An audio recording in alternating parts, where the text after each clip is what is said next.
Nice rest? Yes. Nada?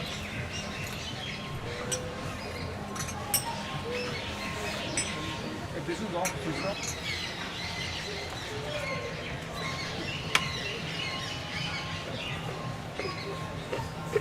You guys figured it out? You worked it out? Figured it out?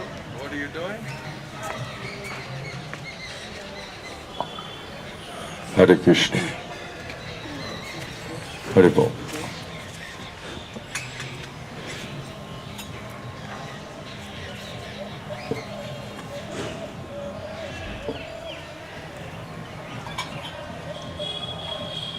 This one is hot, right? Have to.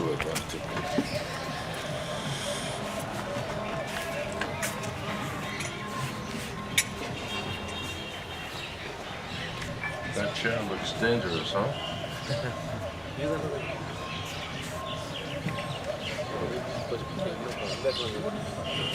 Maybe you can throw it out later, huh? So nobody sits on it.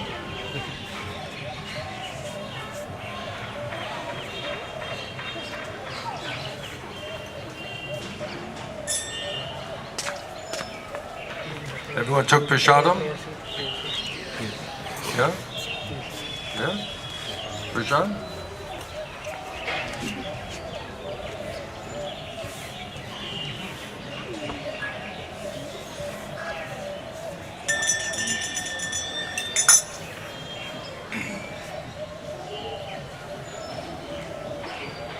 Jai Radha Madhava Jaya Kunja Bihari Jaya Radha Madhava Jaya Kunja Bihari Jaya Gopi Janvalabha Jaya Girivaradhari Jaya Girivaradhari Jaya Gopi Janvalabha Jaya Girivaradhari Jaya Girivaradhari Jaya Radha Madhava Jaya Kunja Bihari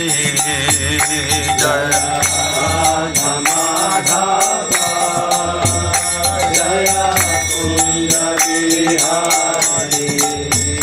Jaya Jashodanandana Jaya Bhajajaranjana Jaya Bhajajaranjana Jaya Yashodanandana Jaya Bhajajaranjana Jaya Bhajajaranjana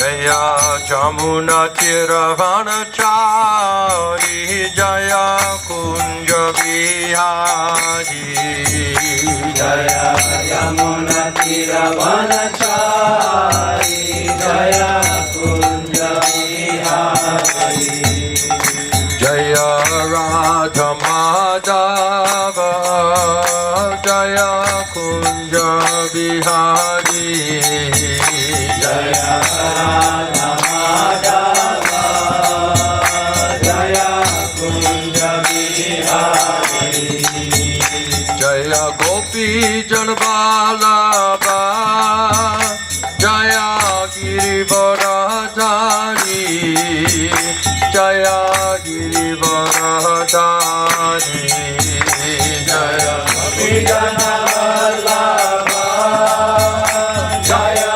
Girivaradhari Jaya Girivaradhari Jaya Radha Madhava Jaya Kunja Vihari Jaya Radha Madhava Jaya Kunja Vihari Jaya Jashodanandana Jaya Bhajajaranjana Jaya Bhajajaranjana Jaya Yashodanandana Jaya Bhajajaranjana Jaya Bhajajaranjana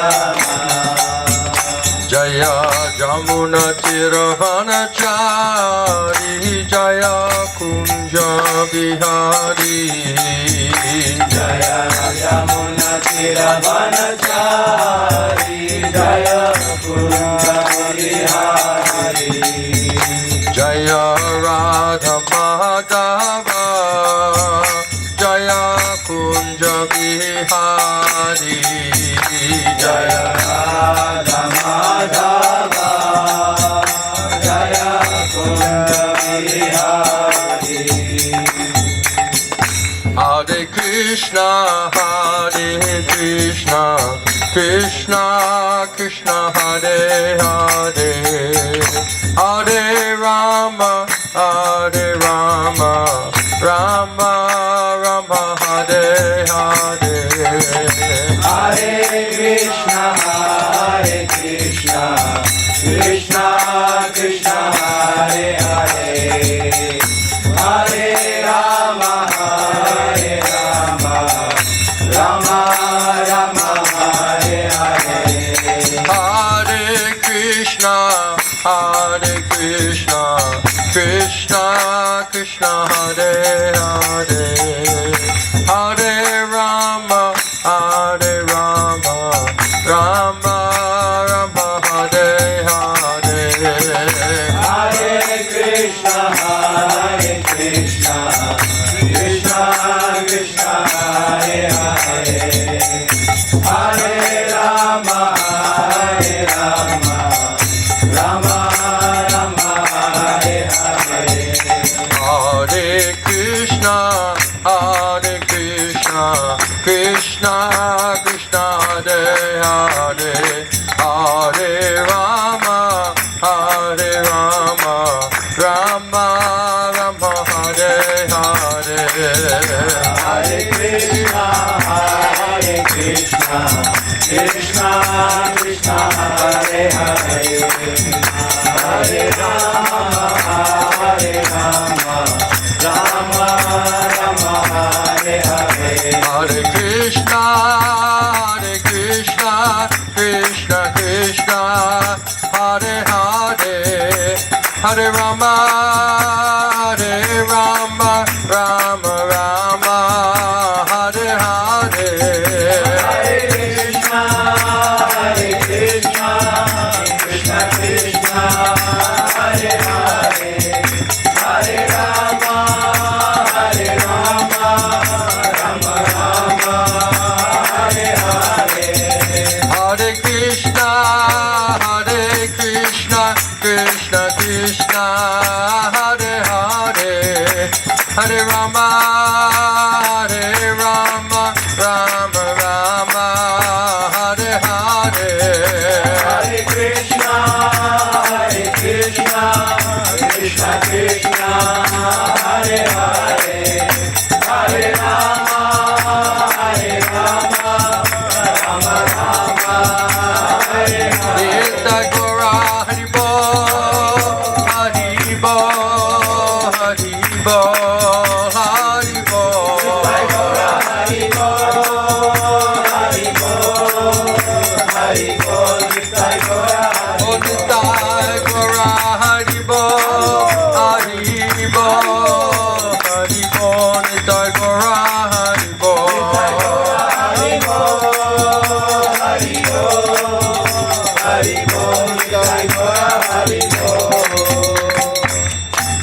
Shishi Gauritai ki, Srila Prabhupada ki, Srila Gaur Govinda Swami, Srila Gurudeva ki, Samadeva Bhakta Vrinda ki, Gaura Premanande, Jaya Vishnupad Paramahamsa Parivrajika Jaya Shishi Mad, Gaur Govinda Swami, Srila Gurudeva ki, Jaya Vishnupad Paramahamsa Parivrajika Jaya Shishi Mad, His Divine Grace Srila A.C. Bhaktivedanta Swami, Srila Prabhupada ki, Jayam Vishnupad Paramahamsa Parivrajika Jaya Shishimad, His Divine Grace Srila Bhakti Siddhanta Saraswati Goswami Srila Prabhupada ki, Ananta Koti Vaishnava Vrinda ki, Nam Acharya Srila Haridas Thakur ki, Brahmasa Goho, Shri Krishna Chaitanya Prabhu Nityananda Shri Advaita Gadadhar Shri Rasadi Shri Gaur Bhakti Vrinda ki, Jai Shri Radha Krishna Gopa Gopinath Shama Kund, Radha Kund, Giri Govardhan ki, Shri Vrindavan Dham ki,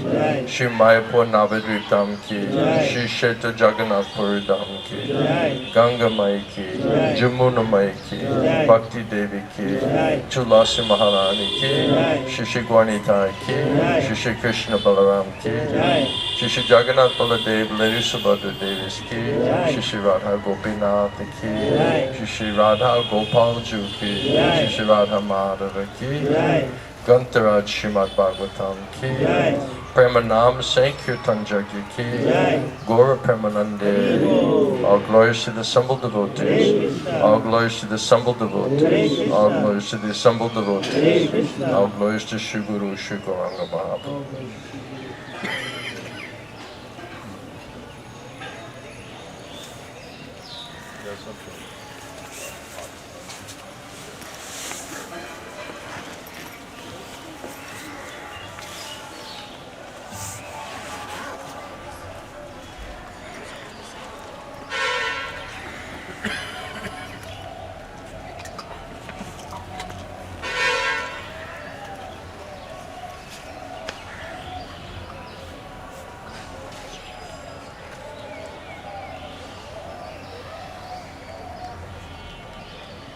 I have a bit of a cold, please excuse me. Pray for me.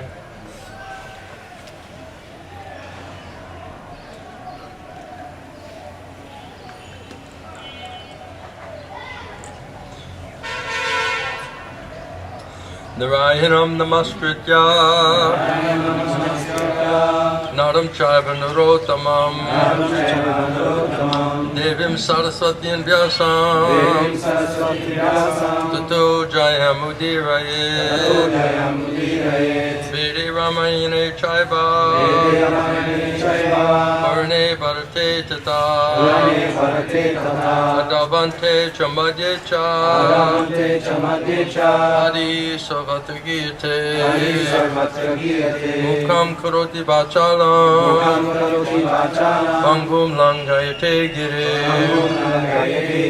Yat kripa tamaham bande Yat kripa tamaham bande Shri Gurum Dinatarane Shri Guru Dinatarane Paramananda Madhavam Paramananda Madhavam Paramahananda He Madhava Ananga Luchi Makaranda Sepakaranda Anakari Anande Hari Hari Harika Name Bandavela Harika Haribe Chakadola Se Chakadolanka Pare Manamo Rahu Nirantare Manamo Nirantare Rahu Krishna Bali Jiva Jau Krishna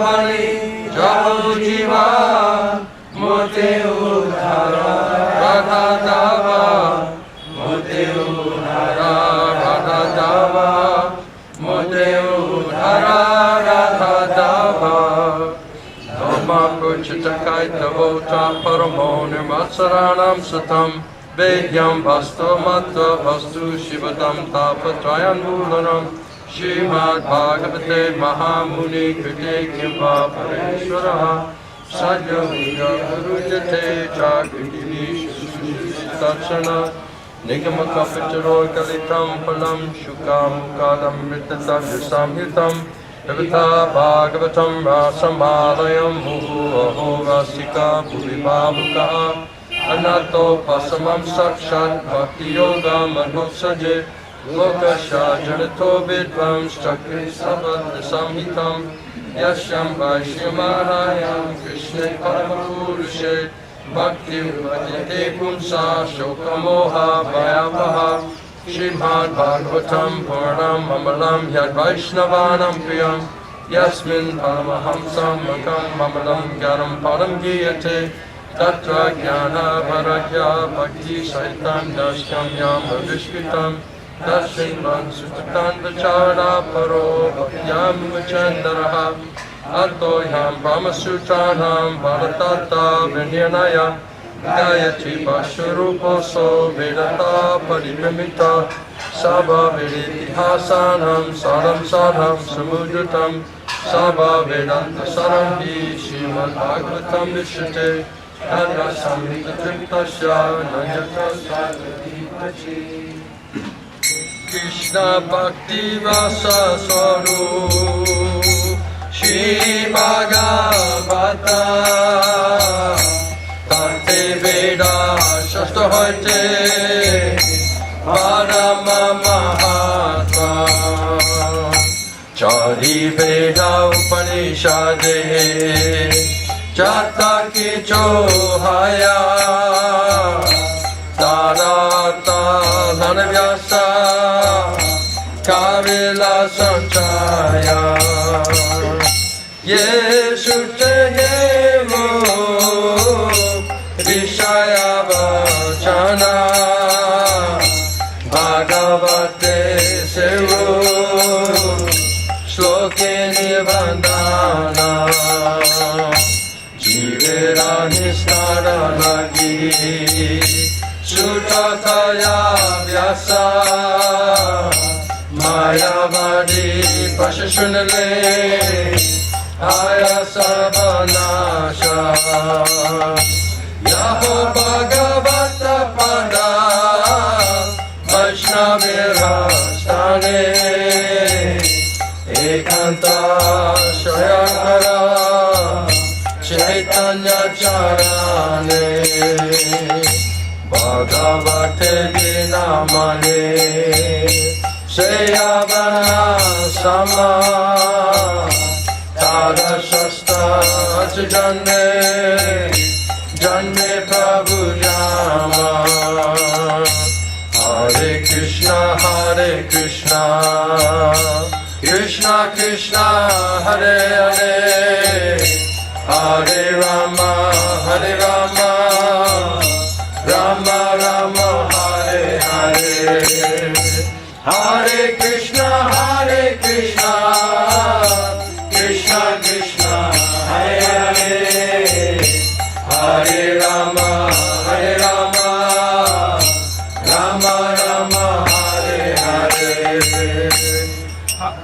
Namo Bhagavate Vasudevaya.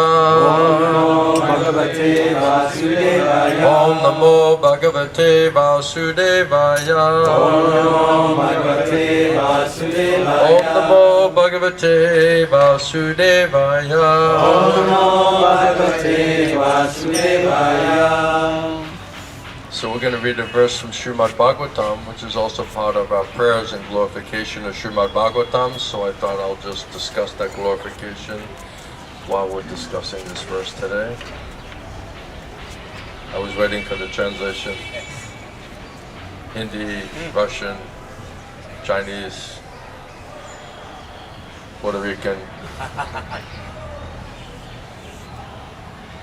So today we'll read Srimad Bhagavatam, first canto, chapter 7, the son of Drona punished, and it's text number 7, 177, Srimad Bhagavatam.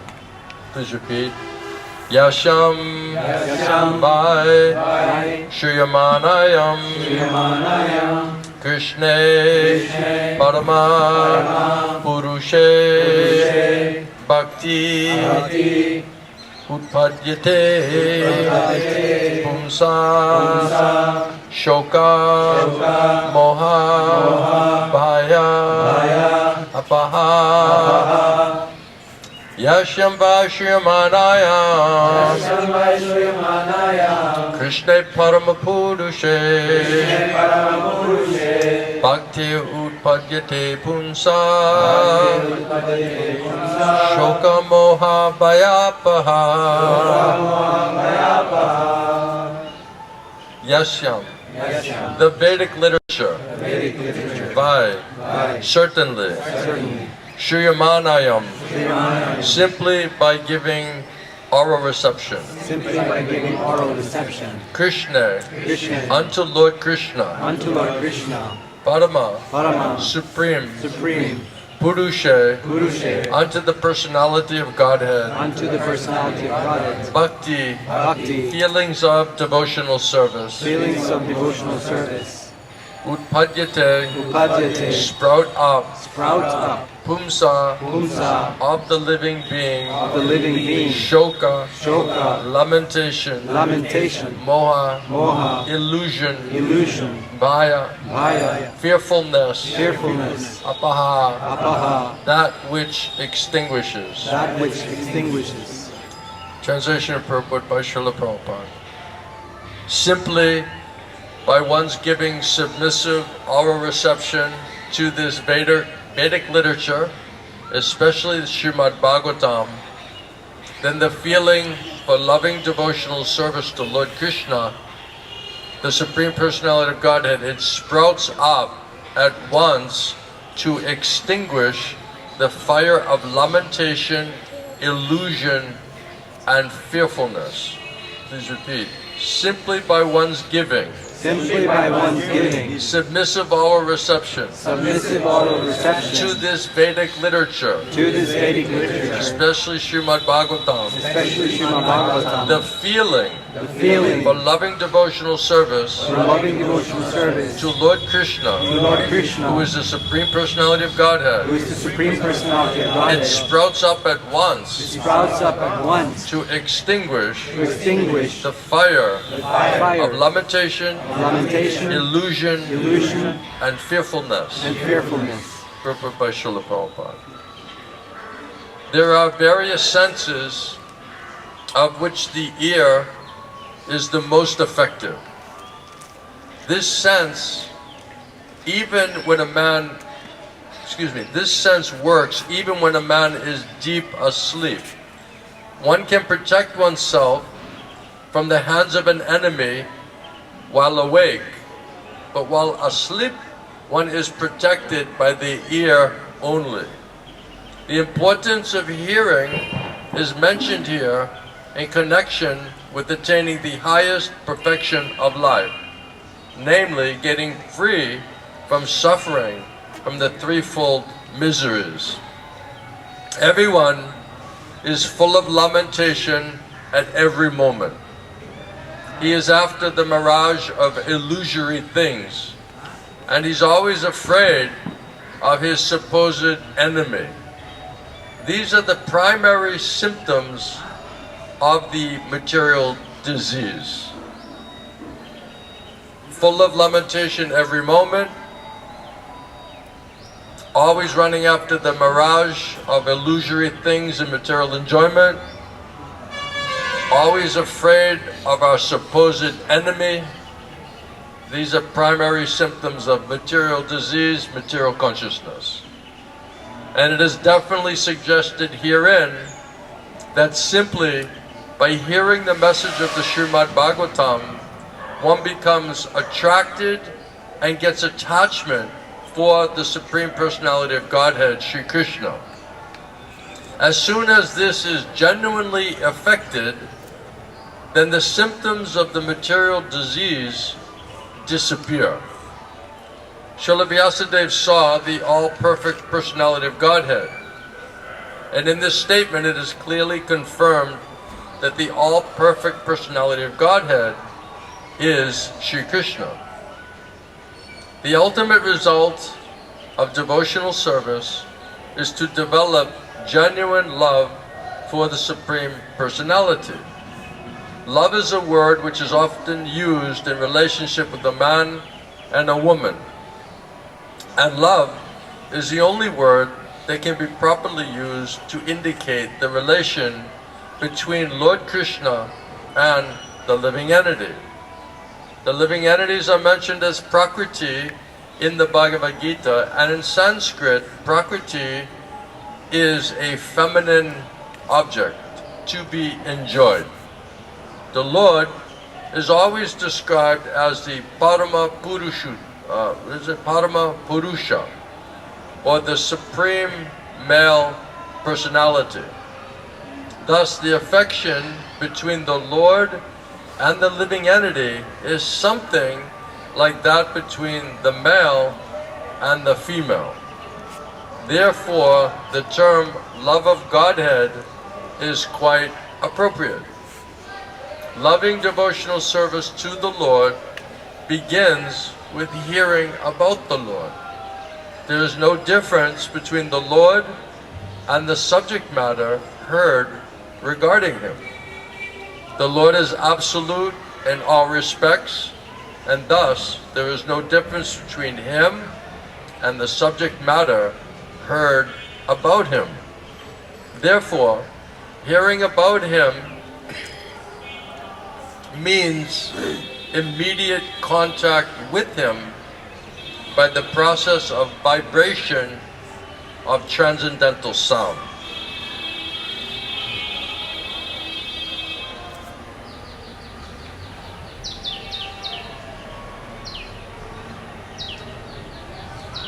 The transcendental sound is so effective that it acts at once by removing all material affections mentioned above. As mentioned before, a living entity develops a sort of complexity by this material association, asatsanga. That's how we become so complex, because of asatsanga. Our own or someone else's. And the illusory engagement of the material body is accepted as an actual fact. Under this false complexity, the living entities or the living beings under different categories of life, they become illusioned in different ways. Even in the most developed stage of human life, the same illusion prevails in the form of many isms and divides the loving relation with the Lord, and thereby divides the loving relationship between man and man. By hearing the subject matter of the Srimad Bhagavatam, this false complexity of materialism is removed, and then real peace in society begins, which politicians, they aspire for so eagerly in so many political situations, that everybody wants peace, real peace. The politicians, they want a peaceful situation. Of course, that's debatable, right? They want a peaceful situation. We'll give them the benefit of the doubt that they want a peaceful situation. They want a peaceful situation between man and nation, but at the same time, because of too much attachment for material domination and wanting to enjoy, instead there is just illusion and fearfulness.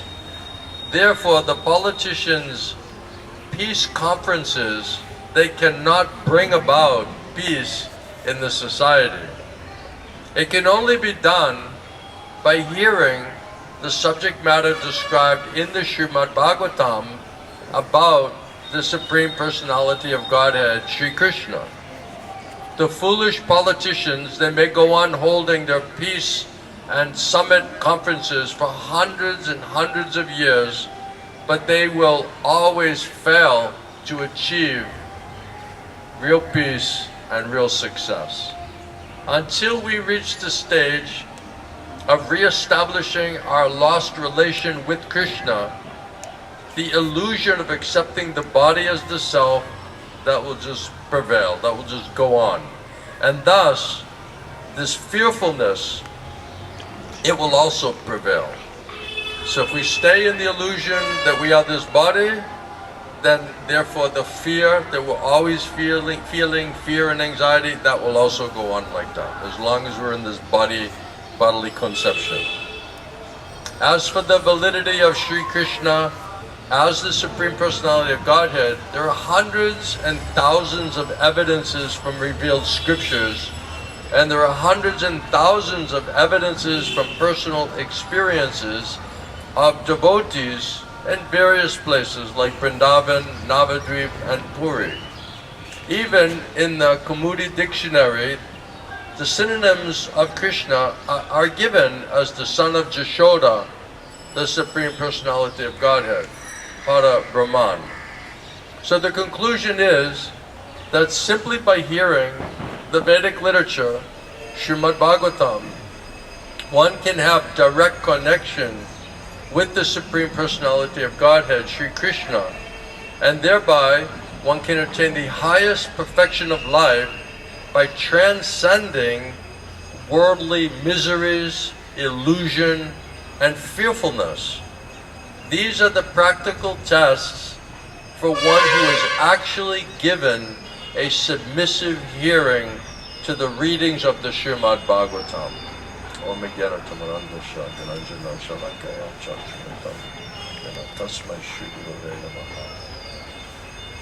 So Prabhupada said these are the practical tests for one who is actually given submissive hearing to reading and studying, hearing Srimad Bhagavatam. So we can say, well, I was hearing, I heard the class, I know, I can remember the topic, I can remember what was being discussed. Some people have even better hearing or better remembrance. They can give you even word for word what they heard. But the real test is, how much is the bodily conception leaving us? How much is fear and anxiety leaving us? How much lamentation? We're always lamenting. Material consciousness means hankering, always hankering for that which we don't have in the future, in the future. And then because we can't get it, we're disappointed. Or you got it and you lost it, then you're lamenting. So material life means always hankering and always lamenting. That is a symptom of material bodily consciousness.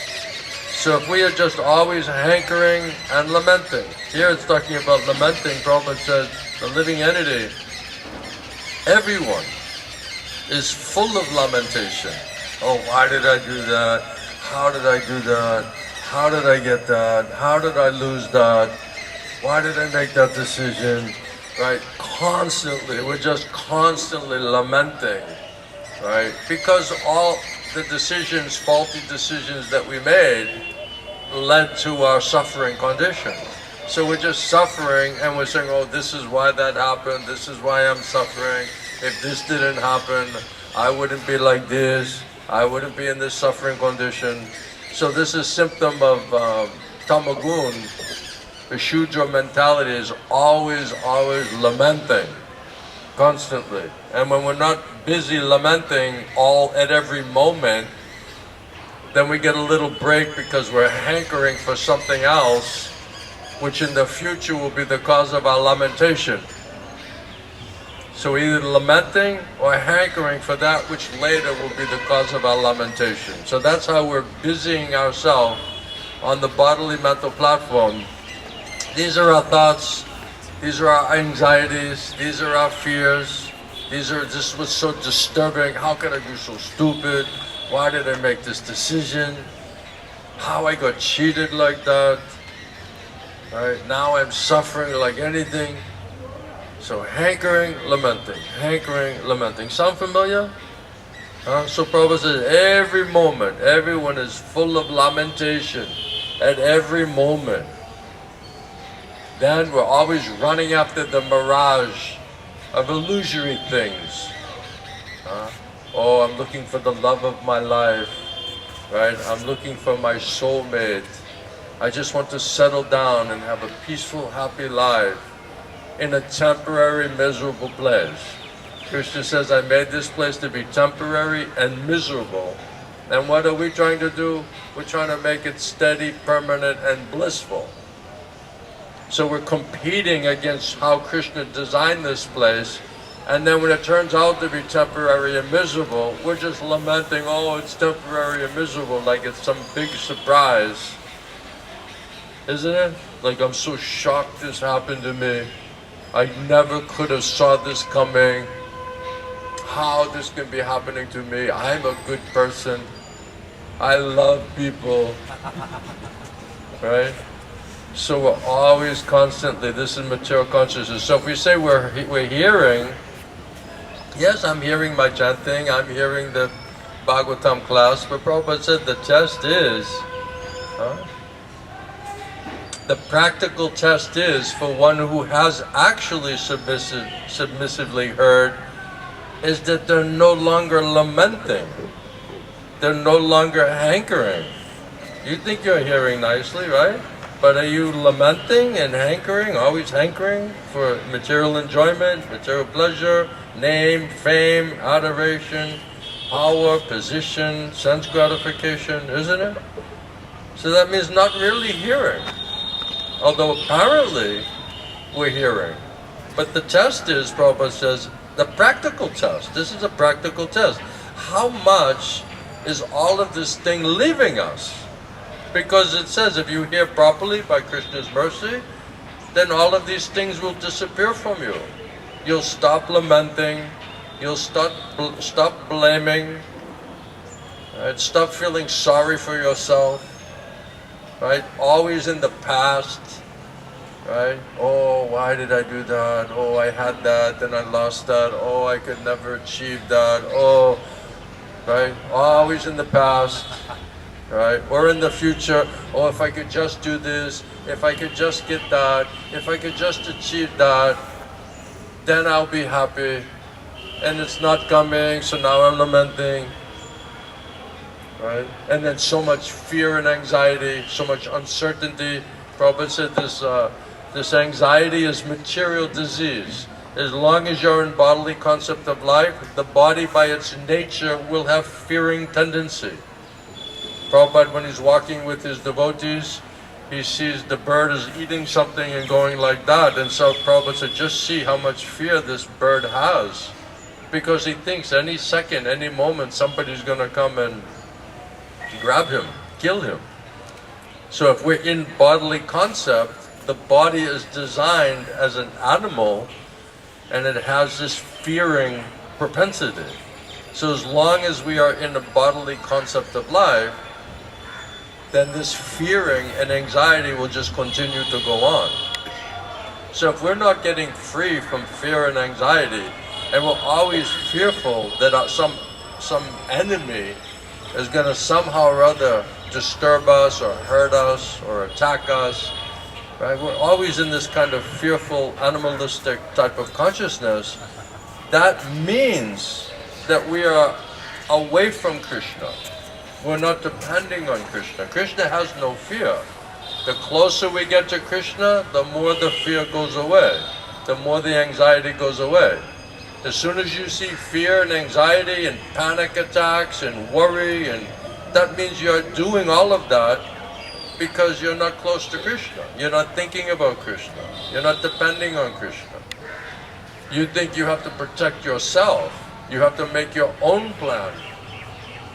This is this is due to asatsanga. This is listening to Maya. Maya's plan, projected plan, is always in the future. Right? So either lamenting from the past, or Maya's painting a picture of how we're going to enjoy in the future. But Krishna and Krishna consciousness is in the present. It's in the present sense, not the future, not in the past. This is a really nice way to see how Krishna conscious you are. Am I projecting into the future? Even the next 5 minutes? Or half an hour, or 1 hour, or 1 day, or 1 month, or 1 year? Am I projecting away from this present moment of Krishna consciousness? Am I going back into the past and saying, oh, why did I do that? Now I'm suffering. How could I be so stupid? I had it. It was right in my hand and then I lost it. Oh, that's so painful even thinking about it. It's already, even now after so many years, still it's painful. Right? So we're just dwelling in the past or projecting into the future. And the past and the future is all Maya. So if you project on Maya's plan into the future, you're doing that without Krishna. That will put you in complete anxiety, because then you're calculating how you handle all the complexities and the difficulties and the tests that will come in that plan in the future. So we're completely distracted in an illusion which is created by Maya that we're listening to, buying into, projecting into the future, and has nothing to do with Krishna. So if you project yourself or bring yourself by your mind, uncontrolled mind, into a place where Krishna is not there, then automatically you'll be in fear and anxiety. That's the symptom. So as soon as you feel fear and anxiety, that means you're moving away from Krishna. So it's a nice impetus to become Krishna conscious.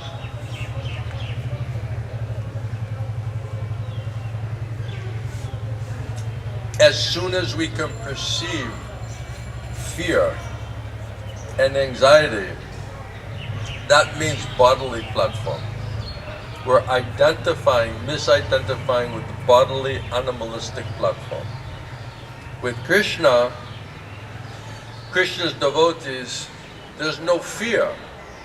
That's why Vaikuntha means no fear, no anxiety. So if we are really in Krishna consciousness, means Vaikuntha consciousness, that means no fear and anxiety. Now how do we, here in this world, put ourselves into Vaikuntha consciousness? So Krishna, he says, I'll bring Vaikuntha to you. I'll come and I'll speak Bhagavad Gita, Srimad Bhagavatam. I'll manifest and I'll appear within that topic.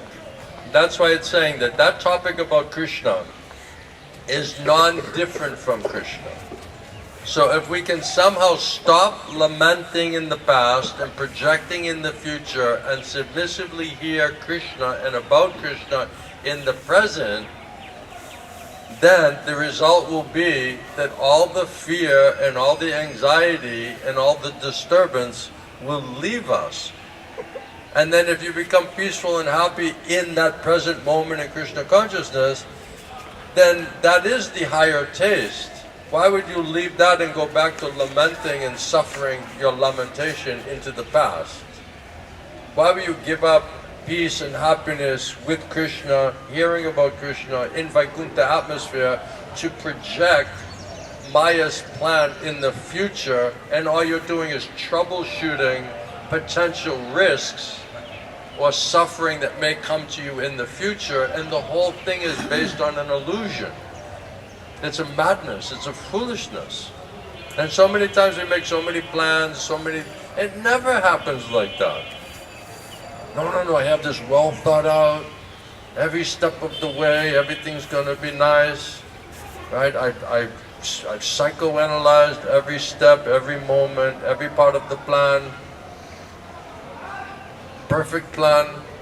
And the intelligence, mind, and senses that came up with the perfect plan is all from Maya. It's Maya's plan, not Krishna's plan. So how is Maya's plan going to leave you peaceful and happy, free from hankering, free from lamentation? Impossible. So the idea is that if you become mad for hearing about Krishna, right? We were talking about last night that you become almost like intoxicated by hearing and chanting about Krishna, because then your Krishna consciousness, peace and happiness, that is the drug. So if we hear nicely, hear and chant about Krishna, we get Krishna reciprocation, then that's why Prabhupada said, stay high forever. What does that mean? That means Vaikuntha atmosphere, not LSD atmosphere, narcotic marijuana atmosphere. That's a tamagun. That's a mental speculation platform, bodily platform. So unless we come to soul platform, Vaikuntha consciousness, by associating with Krishna. Now Krishna agrees to manifest in transcendental sound vibration. He's manifesting in holy name, he's manifesting in the Srimad Bhagavatam, Bhagavad Gita. And it says that that name and that transcendental sound vibration is non-different from Krishna. So if we can associate with Krishna through sound, that means we are directly associating with Krishna. Krishna is the source of fearlessness. So all fear and anxiety will leave if we feel shelter and protection from Krishna. So if we're smart enough, conscious enough to realize this fear and anxiety is so disturbing, and no material thing or arrangement is going to solve that fear and anxiety, and instead we take shelter in the hearing and chanting process, praying to Krishna that Krishna, we want to take shelter of you, we want to hear about you, we need your shelter, your protection, your association. With that in mind, if we're sincere and serious, then Krishna agrees that I'll manifest within that transcendental sound vibration. Then the submissive our reception is there, because Krishna can come in transcendental sound, but if we're not submissive or eager to receive it, that also will not be effective. So Krishna has to manifest there in the sound. The speaker must be able to make Krishna manifest in that sound. Otherwise, if you're not empowered, you cannot do it. You see, Adam, he likes to think he's a preacher, right? He fancies himself. You like my English? He fancies himself as a preacher, right? Srinivas, same.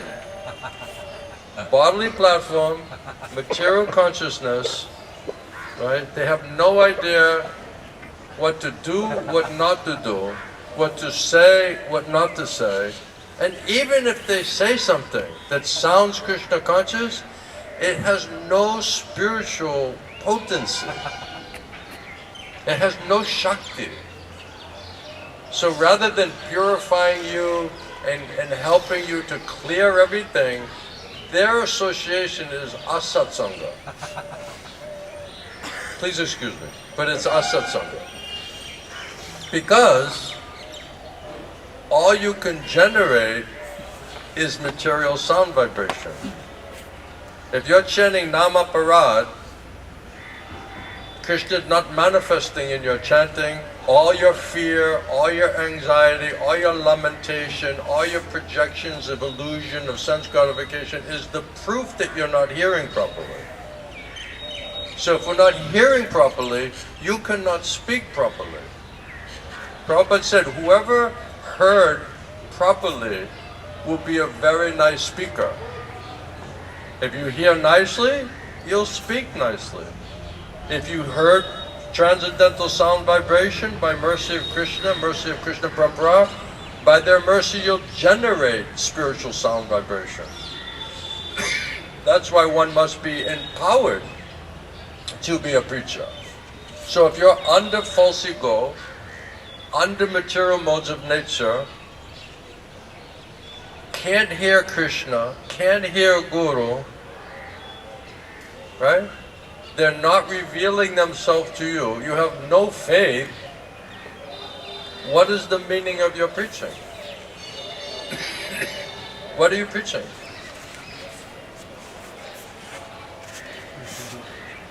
Srinivas, do you think it's spiritual sound vibration that's coming out of your mouth? Adam, is it spiritual?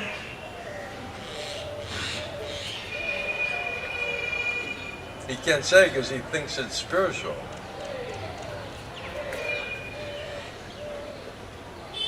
Alright, I have a question for you. Here's a good test. If what you're saying is spiritual, then why isn't your chanting Hare Krishna Mahamantra and your own preaching, why is it not able to even purify yourself?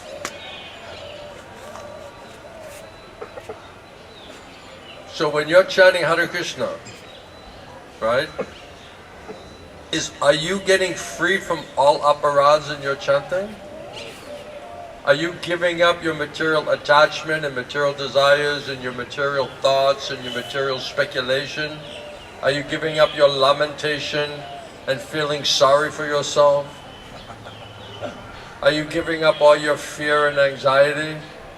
Are you giving up listening to Maya's plan? Is that the effect you're getting by your hearing yourself preach and chant Hare Krishna Mahamantra? Prabhupada says the practical test for one who has actually performed the submissive aura reception, will all of these things, miseries, illusion, fearfulness, all of these things will disappear from you. So if you cannot preach or chant Hare Krishna or speak krishna-katha and get those effects for yourself, then how do you think that's going to be effective in helping anybody else? Then what is the meaning of your preaching? If it's not in pure consciousness, it's not empowered, you're not authorized, you have no skill or understanding how to do it, you're just a speculator preaching for sense gratification, for name and fame, wanting to be recognized, wanting to be appreciated, wanting to feel yourself very advanced and very significant. What is the meaning of your preaching? How do you answer that question? But why do we keep thinking that we know and that we have something to say? Why do we believe that what we're thinking and what we're saying has some tangible, practical value?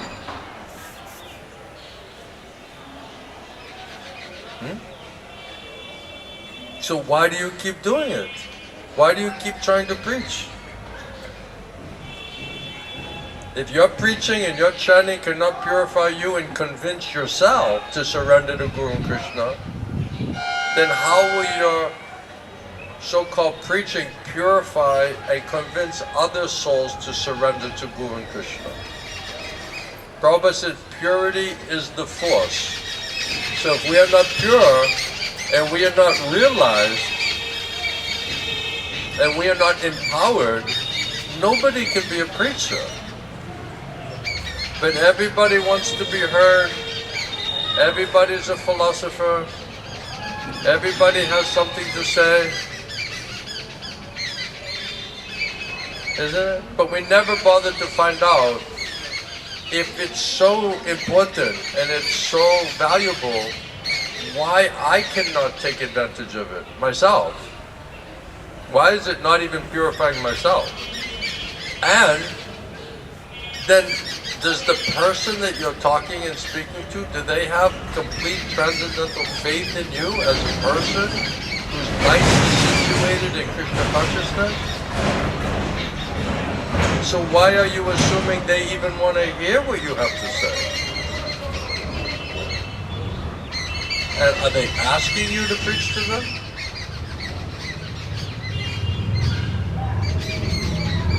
Do you ask yourself that question? Or you're just like volunteer service? Like the Red Cross, right? You're just a volunteer.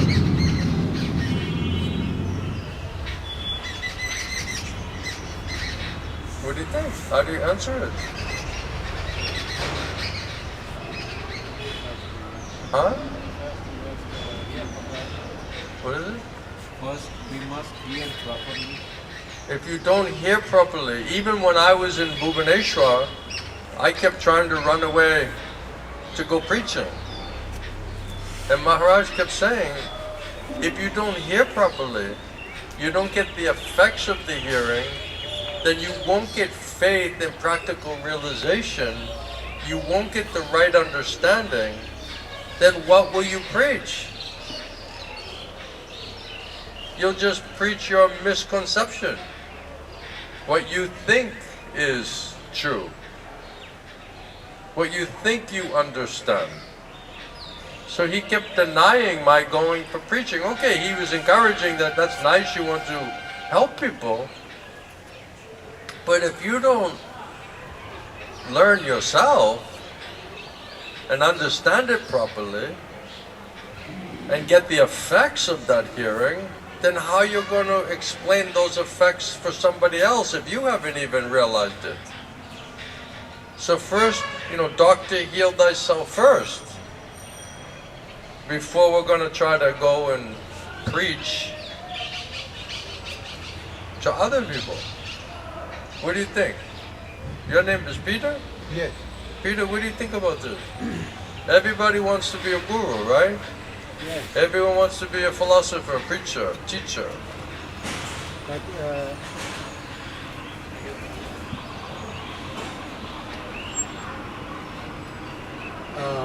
yes, you are right. We should try to become pure ourselves before to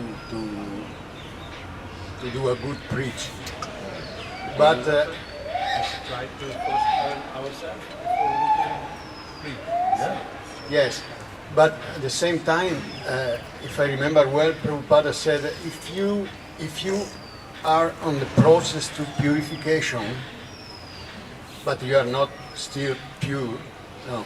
But if you preach the message of Krishna without add and without subtract anything, you are doing something perfect.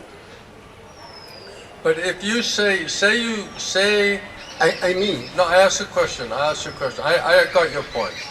You're basically saying that Prabhupada said, okay, even if you're not perfect, if you say the right thing, not adding, subtracting, then still it's right information, right?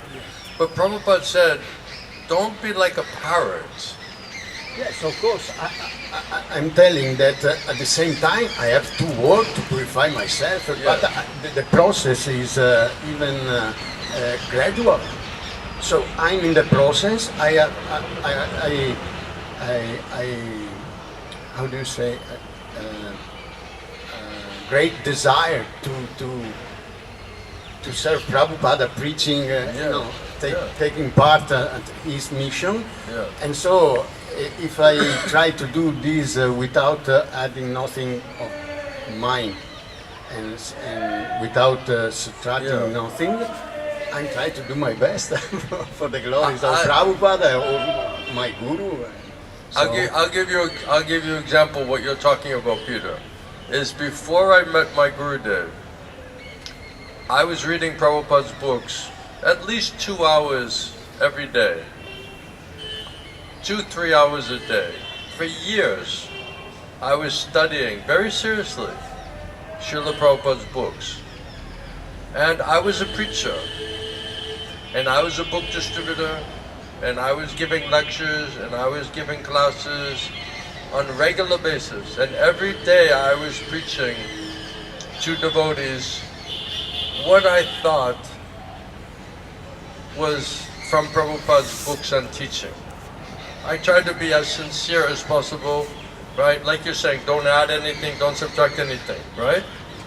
Then I met Srila Govinda Swami, and he started to explain what actually is the philosophy from a realized, absolute point of view. Then I came to realize that many things that I thought that I already knew were actually completely wrong. And I was shocked because it was directly confronting what I thought was already understood as being perfectly correct. And I had been preaching that. Then I realized, wow.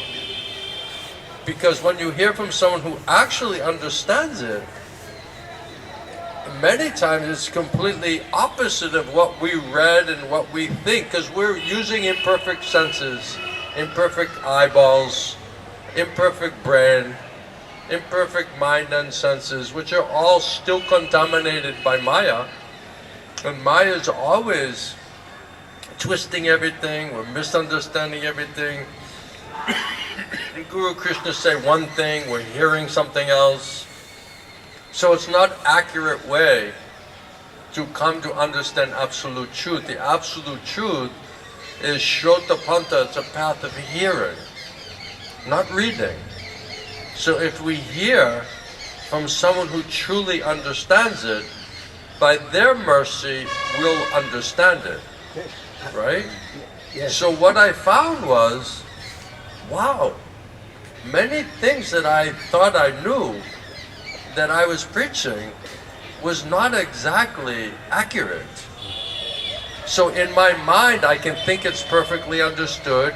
I can repeat it without adding and subtracting anything.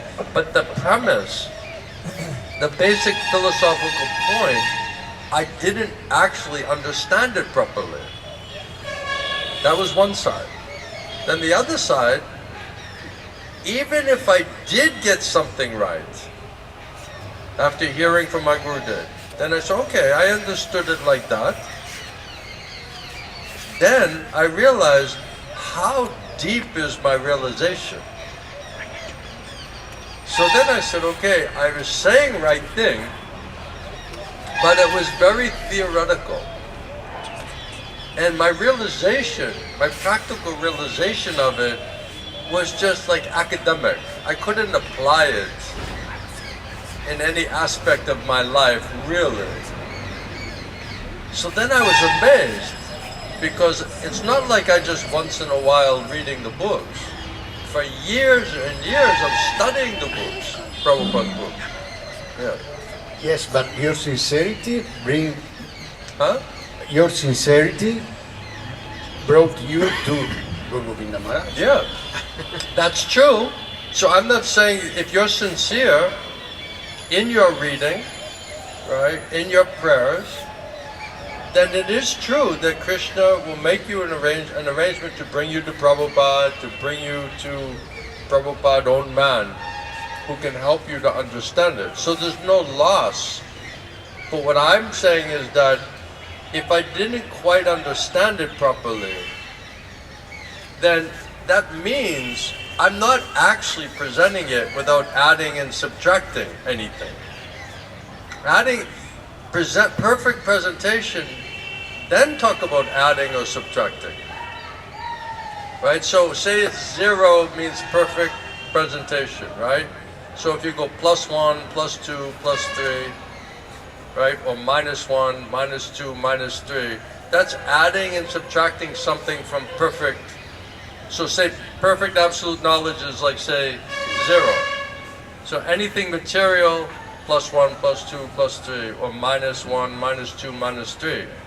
But if you're starting out and you're thinking it's absolutely correct, but you're actually at +4,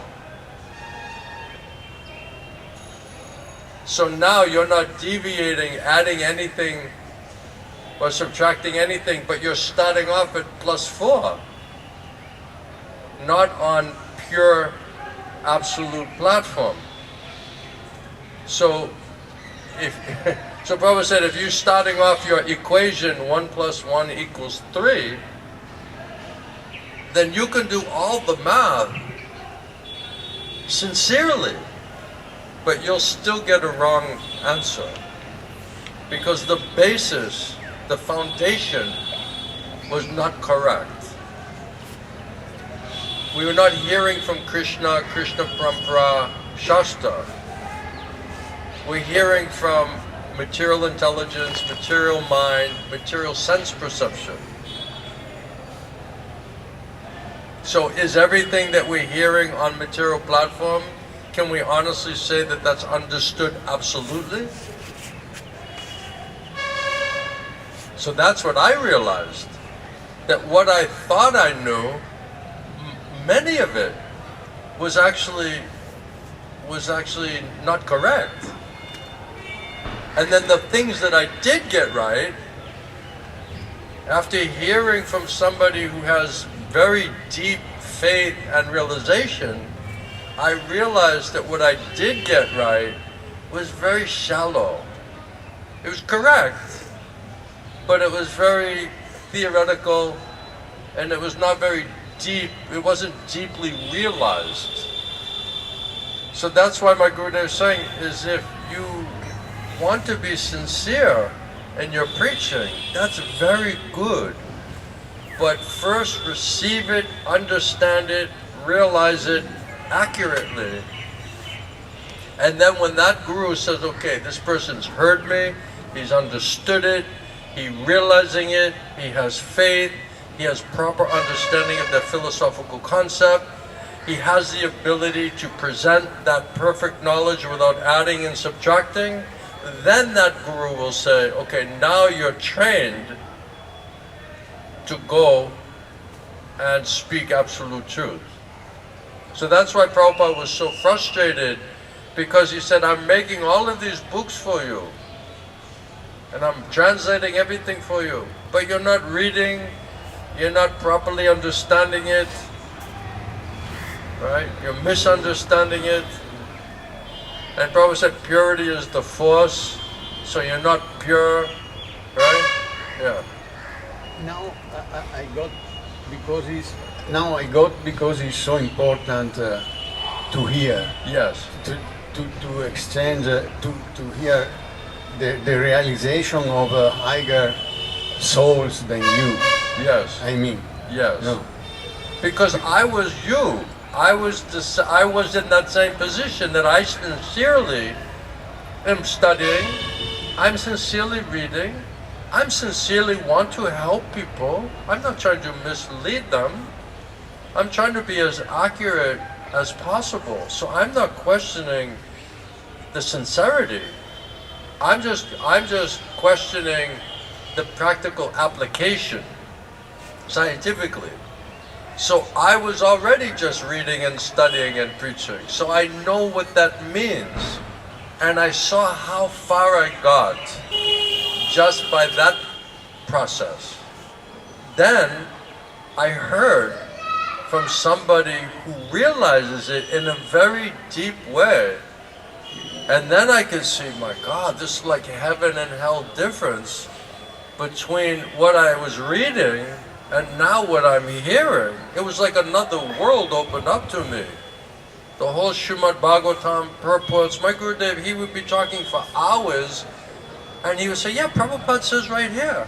And then he would point to like one sentence, and he unpacked one sentence for 2 hours. He gave a whole class on one sentence, on 2 words. So yes, I read that sentence and I gathered what I could out of that, logically, according to my, limited, academic mind. But then I just listened to someone who made that sentence come alive for me. So he opened up the whole, like it brought you into a realm that you never could have come to just by reading it. So that's why I say I know the difference. So I'm not discouraging people from reading, right? We're not discouraging people from giving up the desire to preach. It's only my Gurudev said, just learn how to be qualified. Then preach. Then now you're preaching with realization, faith, right? Yeah. Tell me. And strength. Huh? And strength. Strength. Yeah. If you have knowledge and realization, you will be very strong in what you're saying. My Gurudev, he was so 100% convinced that it was convincing. So there was not one question that anybody could ask him that he didn't 100% establish the absolute truth. And he'd not let in one speck of anything material. No compromise. So if you hear from someone like that, then your vision, it says that when you hear like that, you can then decipher what is material subtly or grossly and what is absolute truth. So if you get mercy of Krishna and Krishna Parampara and Shastra, you will hear and understand absolutely perfectly. And Prabhupada said, everything else you hear separate from that is Maya. So if we don't get mercy of Krishna, Krishna Parampara and the Shastra, we have no access to that knowledge, absolute knowledge. Now you're somewhere in relativity trying to measure another aspect of relativity. So first you have to get into transcendental platform, then from that vantage point, then you can see how everything else is relative. But if we're floating in relativity and analyzing what is relative and what is absolute, and we're not on absolute platform, then the whole thing is faulty. So we have to be picked up by the mercy of Krishna and Sadhu Guru Vaishnava and brought to that place, that platform of perfect knowledge from perfect source. Now you have the measuring instrument to see how close or accurate is that presentation or that knowledge to the absolute truth. Once you have absolute, called tattva vichar, absolute consideration, then now you can measure what is apparent consideration, what is some contamination, gross or subtle, in front of the absolute truth. But if we don't get there, we have no way to really measure anything. And that didn't come, it doesn't come by reading. Because we're still using imperfect, contaminated mind and senses to try to get access to absolute platform. But Krishna says, if you try to approach me and understand me by karma, jnana, yoga, I'll hide myself from you. Only by pure bhakti will I reveal myself to you. So no one can understand the Srimad Bhagavatam without bhakti, without sufficient pure bhakti consciousness. It doesn't reveal itself. So we're trying to use scholarship and reading and studying and philosophical research work, right? That can maybe bring you to the threshold of bhakti. Then that's all right, if it brings you to bhakti. But now we still have to we need to gain access to transcendental realm, fourth dimension. That means personalities from fourth dimension have to make you fourth dimensional. That's why Krishna says, I give you divine eyes. I give you divine ears. Then you can see me. Then you can hear me. So without Krishna's mercy and Krishna's devotee mercy, we'll not have fourth dimensional senses. So we're trying to understand fourth dimensional topic with three-dimensional instruments. That's a problem. And because of pride and because of arrogance, we think we can do it. If I just study enough, if I just concentrate enough, if I just use my brain enough. But Krishna says, if you try to do it that way, that means you think you have the power and intelligence to go into fourth dimension. But if you realize I don't have anything that will bring me access to that platform, only I can try to be eager and greedy and cry for mercy from the personalities on that platform, then they can bless us with spiritual mind, intelligence, and senses. Then you can see, then you can hear it, then you can understand it. Yeah. Yes. You like that? Yes. Yeah, it's a good one? Yes. No, I mean that, yes, this is the reason for Bhaktivedanta Swami said that Srimad Bhagavatam and Bhagavad Gita has to be discussed by devotees. Yeah. Not this only, is- and each one of us should stay in his room with the Prabhupada's books, but the important point is exchange each other our realizations. Yes, now I got. Yeah, Prabhupada said you should always seek, right, as advanced association as possible. So if you have much more advanced person than we are, then by their mercy, we can become advanced. So I had the greatest fortune because I heard from a personality who is topmost devotee, who perfectly understands what is happening on transcendental platform, who's coming from Goloka Vrindavan, who's coming from that place. So I had such a great fortune because I heard and learned from somebody who was perfect Premi Bhakta, who had complete unflinching faith.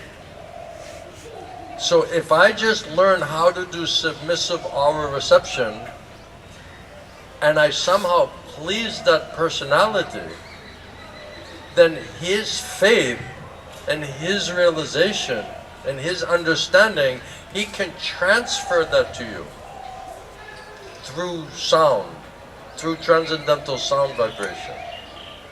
So when I first came to Bhubaneswar, every day Maharaj was talking about hearing, hearing, hearing, always emphasizing hearing.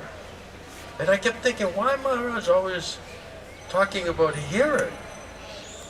Because he understood, he has everything. Krishna transcendental sound means everything is there in his sound. But if he can't get us to receive it through hearing, we'll not be able to be benefited. So he kept saying, I have the perfect, unflinching, unfailing medicine. But if I can't get it inside of you through hearing, then how will you realize these effects? Not possible. So now people say, well, I'm hearing Prabhupada when I'm reading.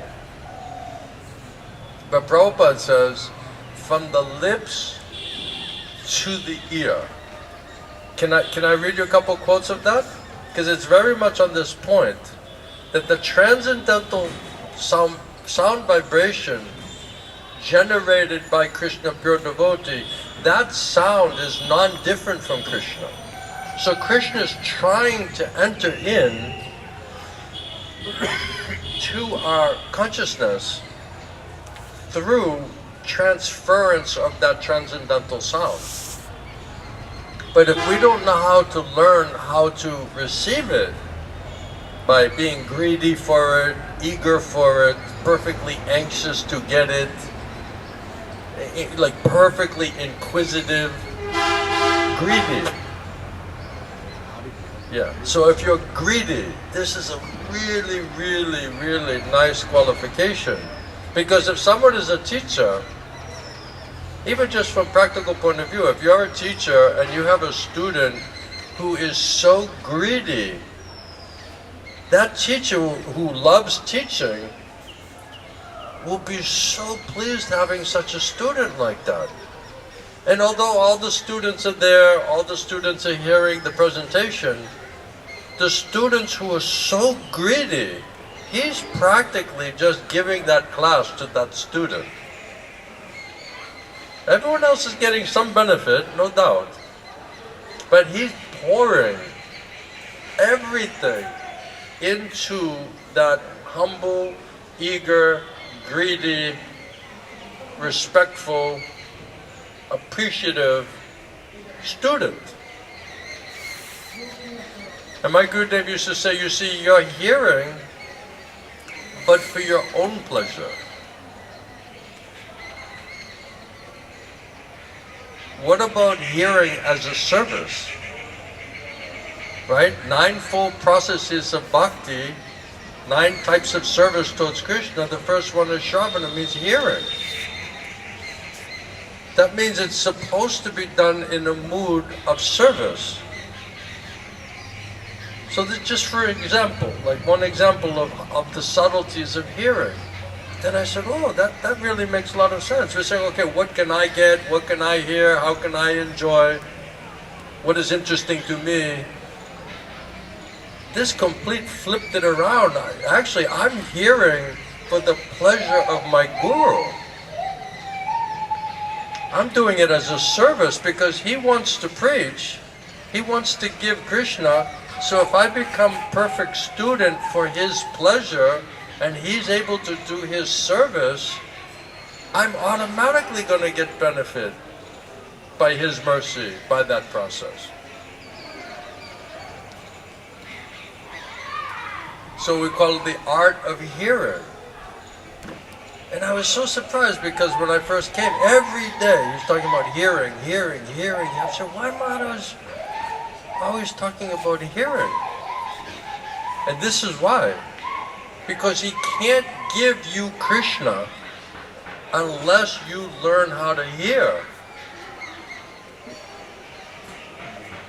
It can't be injected. That's why he has it. He wants to give it to you. But we're not hearing it because false ego, because of mental speculation, because we're stupid, we're lazy.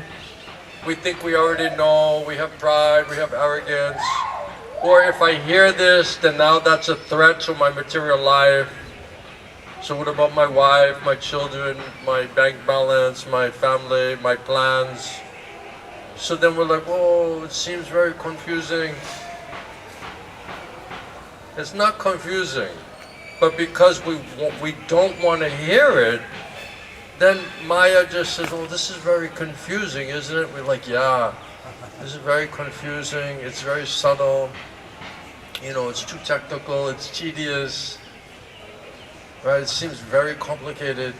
But if someone is very simple and very greedy to hear Krishna, in one moment they can understand it. It's crystal clear.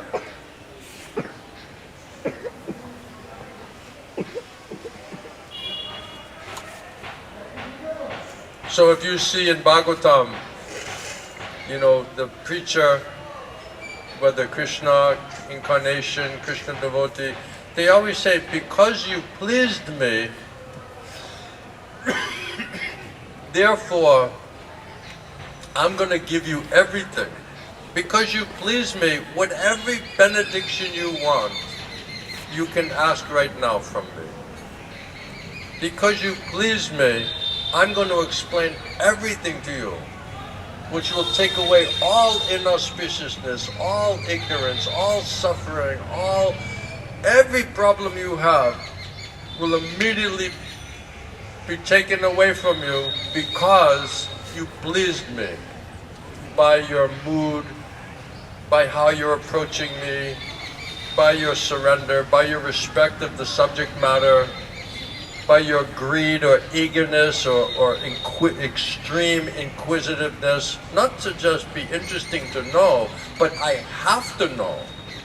I must know. I must understand it. That kind of greed. So if you're like that, then Krishna, Krishna devotee, pure devotee will explain everything to you. 100%, sure. Now, if Krishna convinces you, then you'll be so strong because Krishna convinced you. You're not speculating, you're not on mental platform, you're not on falsical platform, you're not wishful thinking platform, jnani platform, sentimental platform, you're on soul platform. So unless we come onto soul platform, how is Krishna going to convince our soul? So how we're going to get onto that platform? We need mercy from Krishna, and Krishna's pure devotee. Who gets that mercy? Those who are crying, greedy, eager to know. I must know, I have to know. I'm begging you to explain this to me. That kind of inquisitiveness. Prabhupada says perfect anxiety, perfectly anxious to know. So if it's not working, if we're not getting all of these effects and benefits, that means that we're not approaching it with the right mood, with the right understanding, with the right pre-qualification. Therefore, we're not able to get the mercy of Krishna, of the Shastra, of that Guru. And the whole thing, Prabhupada says, all the benefits that can come from the spiritual master, every favor that he can bestow upon you will all be delivered through your ear. That's why it's so important, this hearing process, this Shravanam. He says, right, Prabhupada said in the first line of this purport,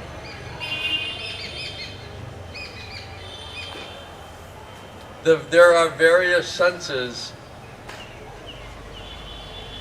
of which the ear is the most effective. So Prabhupada said everyone is thinking seeing is believing, that seeing with your eyeballs is most effective way to get knowledge. But actually most effective way is your ears. So that was to me completely like revolutionary. That instead of just trying to stare at something with your eyeballs to understand it, rather pray to Krishna internally. Krishna says, I'm source of all knowledge and intelligence, I'm in your heart. So pray very internally, very seriously, put unflinching faith in Krishna, ask Krishna, please help me, how to understand this thing. And then Krishna says, touch Trinu, hear from me. So Krishna says, I will manifest in that transcendental sound vibration and I will explain it to you, not directly, but through the purifier medium of the Guru.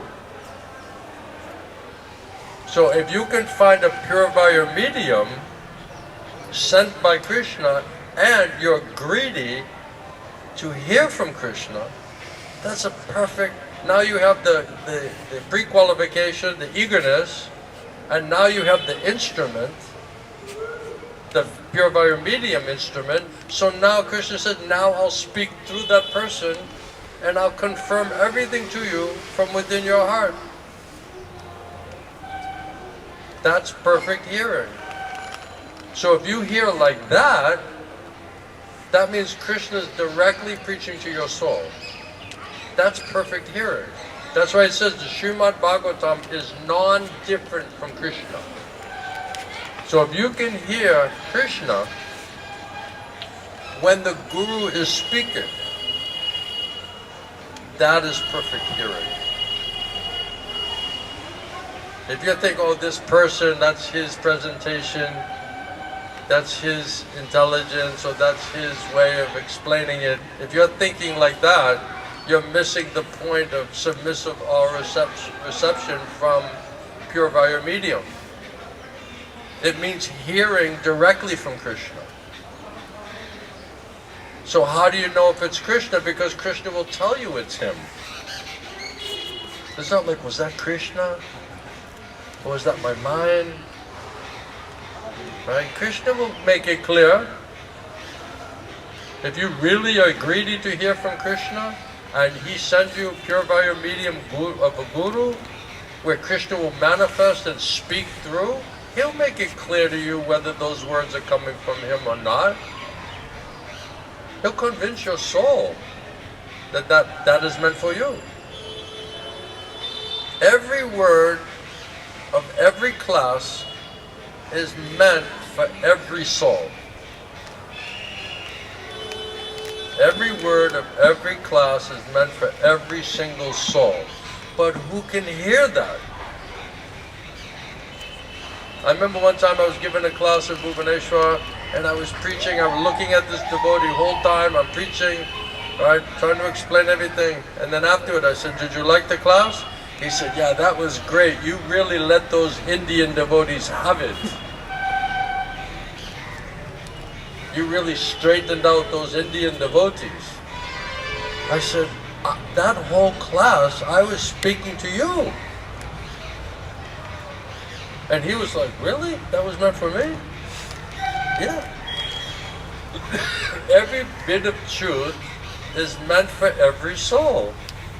Now, how can we hear it? And how do we apply that truth? That is what is to be understood. So when I was listening to Krishna through my guru, I felt like that whole class was directly meant for my soul. I don't know what other people were hearing. I don't even care whether they were hearing or not hearing, understanding, not understanding. That's between them and Krishna. I always walked out of the class that Krishna so mercifully was directly speaking to my soul, explaining everything, answering all my questions, reconciling all of the different technicalities of the philosophy, destroying my doubts, answering my questions. That's how I was hearing, by the mercy of Krishna, mercy of the Guru. I don't know how other people were hearing. I just felt like the whole world went away. It was my soul, Krishna speaking to me through my Guru. That's what I was hearing. You can believe it or not believe it. Doesn't matter to me.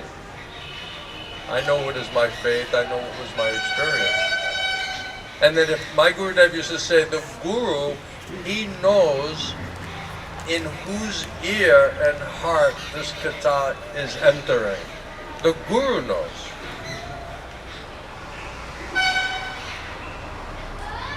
And he'll say, he said, and although many people apparently they're listening, they're not really listening. Gurudev said, how many people are really hearing Krishna? Very few. And he said, why? Because they're completely on mental platform, sentimental platform. They're just listening to the stupid mind, material desires, material attachments. They're thinking husband, wife, mother, father, son, daughter, girlfriend, boyfriend, bank balance. Right? Their mind is stolen. My Guru said your mind is stolen by illusion. So Krishna is trying to directly talk to you, and your Maya has stolen your mind, and you're listening to some other thing. So that's why he said very few people are actually able to hear Krishna directly because of the stupid mind, false ego.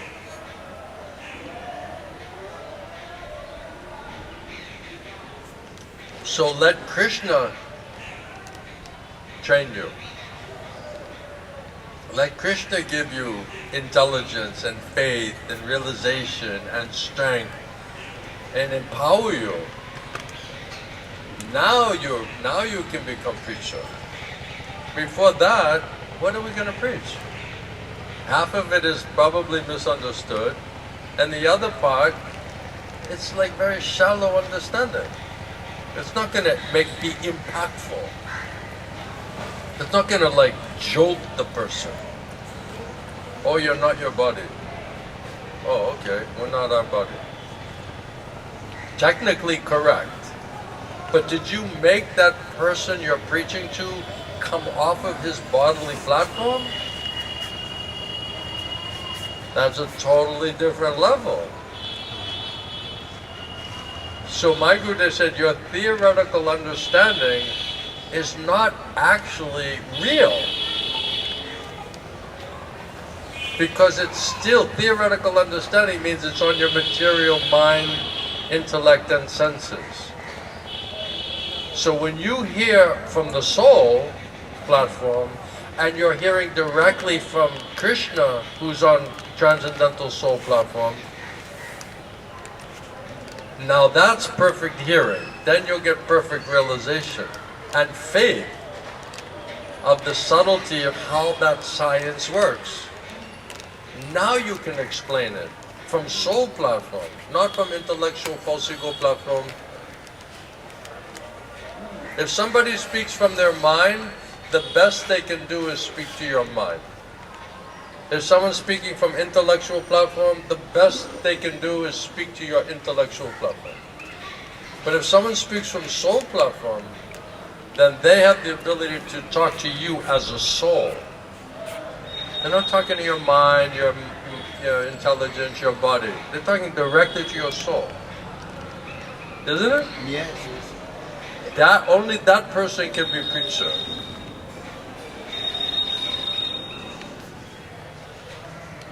So who can speak to your soul? And Krishna will tell you who's speaking to your soul. That's a preacher. Otherwise, what is the meaning of the preacher? How much potency will be there? Sometimes people say, well, Prabhupada said just repeat. They say the first part of the statement, Prabhupada said just repeat, don't add anything, don't subtract anything.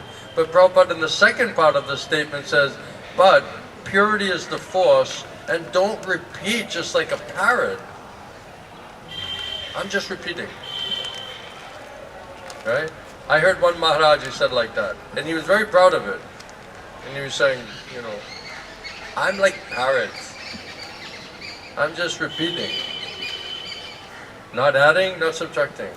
And then I said, Maharaj, but Prabhupada, didn't he say, don't be like a parrot? And then he became like furious at me. He was so proud, he said, I'm just like parrot. You see, I'm just repeat as it is, don't add anything, don't subtract anything. And he was very proud of it. And that's why you should accept it, because he's just like a parrot. Right? So I said, but Maharaj, you know, didn't Prabhupada say, don't be like a parrot? And his face was just like... It was so just... I ask these questions sometimes on purpose, you know?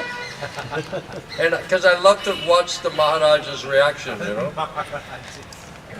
I love it. It's like my entertainment. It's a little perverse, but it is very entertaining. And then he was like you just totally messed up his whole world view, you know, of himself, you know. It's like you just knocked out the pillars of the building, you know. And he's just like, you know, he's trying to keep the thing above ground, you know. It's like, you just like come in, no problem. You just dismantled, you know, all of his so-called foundations of faith, which is all built on illusion. That's what the absolute truth will do. And unless you know that, you can't dismantle their false foundation. Unless you have real foundation. So if I say, look, you have a lot of faulty foundations that's not going to help you, then you get scared. Well, this is all I know. What to do? This is all I know. Okay, we're going to put some strong foundations there for you. Real faith. Then once that's established, these other things, then you can get rid of it.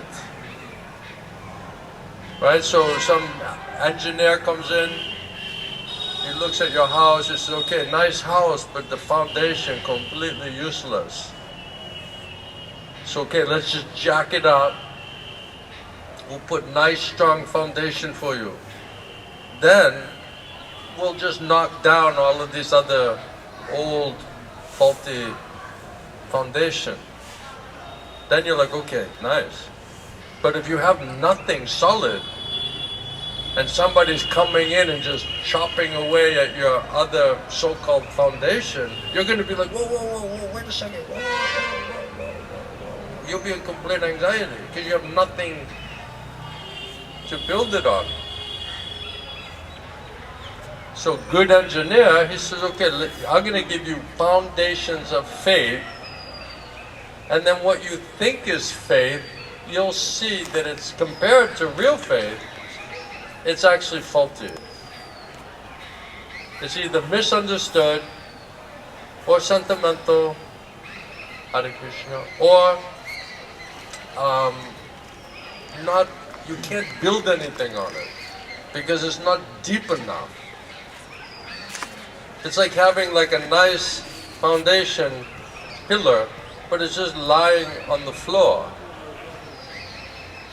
You have to be able to take that, put it in place, and then jack up the building and rest on top of it. You have to know how to apply it as well. So you need a strong foundation of truth, and then how do you apply it? And unless we hear from somebody who knows it, it will remain like a mystery or very confusing. So I heard from perfect personality who understands all of these things. And after so many years of hearing from him, then he said, okay, now go to America, open a temple, preaching center, and preach boldly, fearlessly, strongly. No compromise, don't hesitate. But you speak exactly what you heard and what you realized from me, Prabhupada. So then I'm just trying to do that. So that's nice. People I want to be preacher. But Gurudev said, you know, just learn, Gurudev said, learn how to do it most effectively. Like that. All right? Yes. Yeah. So I could see my Gurudev was happy that I was in the mood like I want to help people. And you have an inclination for preaching and speaking. So he didn't kill that inspiration. He said, that's very good. But first, load yourself up. Fill yourself up with a realized faith and knowledge and understanding, then go and preach. Then it's perfect combination. That's what we try to do, yeah. Yeah? Yes. For what is my understanding, when the realized soul says we are not this body, Yeah. have an impact Ah, on the platea. yeah. But if I say that, that I've not realized that I'm not this body, Right. there's no real impact. Right. Someone can understand, Yeah. can come to know that we are not the body, but there's no impact because, as you say, my words doesn't come from soul, Right. realized to soul. Right. So technically it's right, Yes. what you're saying, but it's not on soul platform.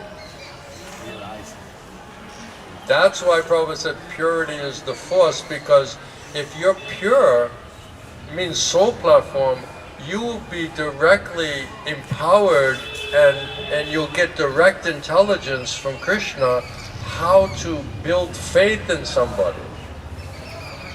If that connection is not there with Krishna, it means we can't hear Krishna because lack of purity, then we'll not be able to know what to say, when to say, what's appropriate, what's not appropriate.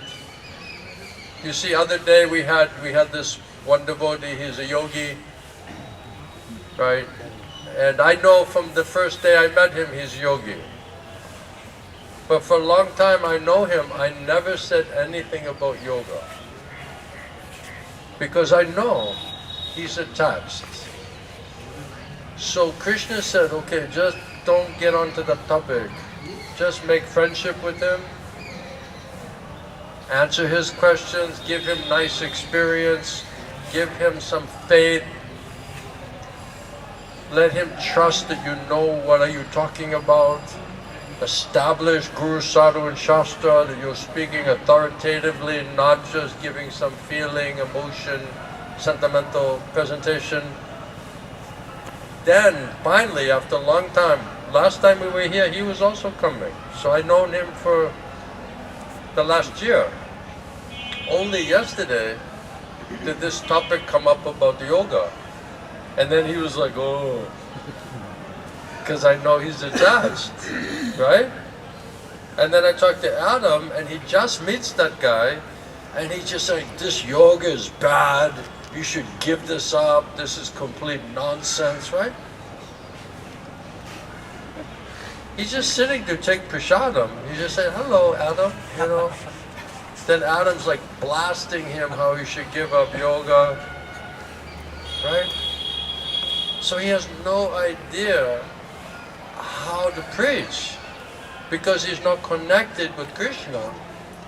He doesn't know what to say, when to say. And instead of purifying and inspiring that guy, he completely contaminated and disturbed him. Now, technically, was what he was saying correct, that this yoga, Prabhupada says, is impediment in bhakti? Yes. But if you're not authorized, you're not empowered, you're not expert, you don't know what to say, when to say, and the person has no faith in you, you'll just agitate them. That's why I keep telling him, you're not a preacher. Stop preaching to people. You're disturbed, you'll just be disturbing. But he's like, but I want to help people. You know, I like preaching. I want to help the people. Right? And he's addicted to it, but he doesn't realize he's not helping me. He's not helping me to help the people. He thinks he's like assisting me. I'm like, I have to tell everyone, whatever you do, never listen to this man. Okay? He's complete mental speculator. Okay? Whatever you do, this is official statement, right?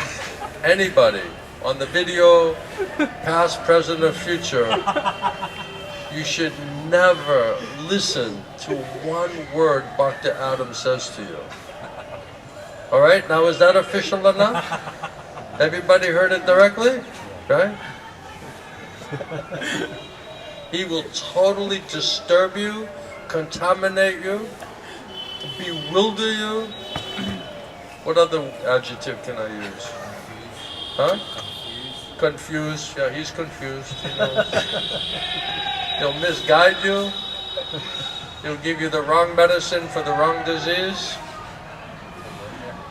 Bewilder, that's another good word. So he's like a quack. You know, the doctor's a quack. You know, like a not really doctor. He just puts doctor on his signboard. Right? He's not even fit to work on frogs. And you're in a biological lab, they work on frogs and other like lower life forms. They try to get some expertise. He's even banned from that.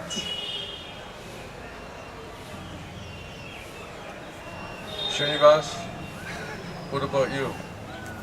Should there be a universal ban?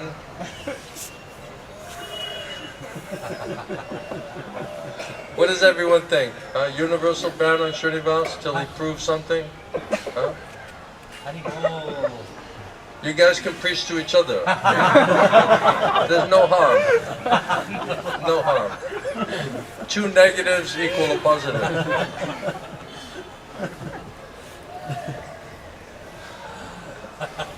Two relative speculators crashing together and just exploding into the absolute truth. That's what they're hoping for. And Deva, he can also be part of that team. We'll have the gathering of the summit of the world leaders. Russia, China. And you guys can talk about peace. Yeah, you can talk about how to get free from jealousy and enviousness and how to make the world peaceful. So you get three of the most disturbed guys sitting in the summit of peace. The summit of peace. And it'll be a very interesting sociological experiment. One time I had a bunch of devotees, they were not behaving properly. They're all speculating, they're all troubled cases, they don't want to listen to anything, anyone. So I said, I have a great plan. We're going to send all of you together to one location. So we got like the best of the speculators. And we just put them all together in one house. Like, you know, like Big Brother, you know?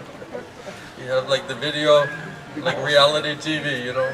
Like, let's watch how a bunch of envious, speculative, nonsensical, illogical, selfish people, let's see how they interact with each other.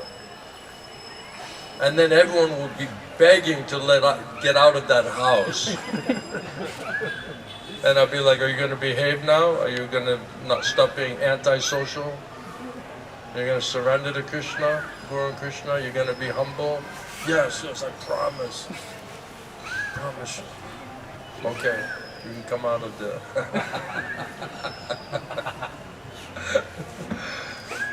Sometimes we have in Russia, we have a place out in Siberia. We call it the Gulag. Right? So if they're not behaving, then we say, if you're not careful, we're going to send you out to the Gulag. And we don't give them the plane ticket. We give them a train ticket, and it's 4 days. 4 days of meditating, slow chugging train to the Gulag. This is your reward for non-cooperation with Guru and Krishna. And we have one superintendent of the Gulag out there, Atmaram. He has very special incentives for all of the dysfunctional, antisocial persons who want to be devotees but have no idea how to do it. Then when they're calling like, please, can I get out of here? I said, are you going to be simple and humble and cooperate nicely with the devotees and stop speculating and arguing and yes, yes, I promise, I promise. Okay. I think we're going to send Angel out to Siberia.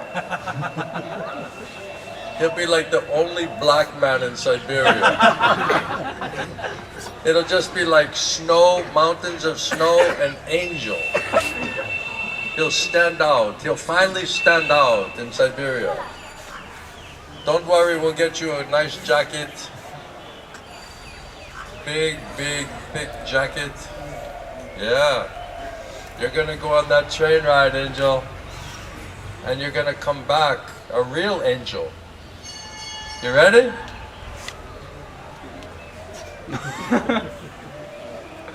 Everyone looks nervous about that train ride right about now. Be careful, Gopal. Siberia, it's cold.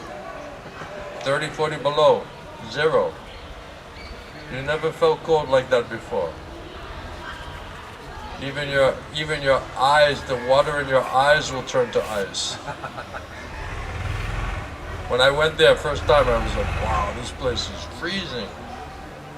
And I grew up in an ice rink playing ice hockey my whole life. That was nothing compared to Siberia. Deva, ready?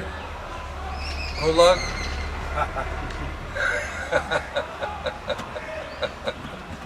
Any other questions? Concerns? Complaints?